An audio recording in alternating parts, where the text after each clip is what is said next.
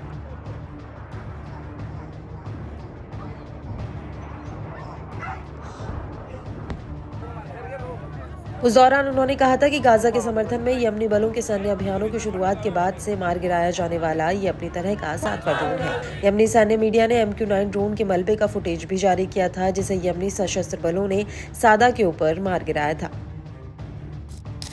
इससे पहले 29 मई को यमनी बलों ने एक MQ-9 ड्रोन को मारिब में मार गिराया था। इससे पहले इसी मॉडल के एक अन्य ड्रोन को 21 मई को अल बायदा प्रांत के ऊपर सतह से हवा में मार करने वाली मिसाइल से भेद डाला था। 17 मई और 8 मई को भी हूती लड़ाकों ने मारिब के ऊपर अमेरिकी MQ-9 ड्रोन मारने का दावा किया था। इससे जुड़े कई वीडियो भी शेयर किए गए थे। मालूम हो कि यमन में निगरानी के लिए अमेरिका सालों से MQ-9 ड्रोन का इस्तेमाल कर रहा है। गौरतलब है कि ईरान से मिसाइलों की मदद के चलते हूती आसमान में हमला करने और अमेरिकी हथियारों को गिराने की क्षमता हासिल कर चुके हैं।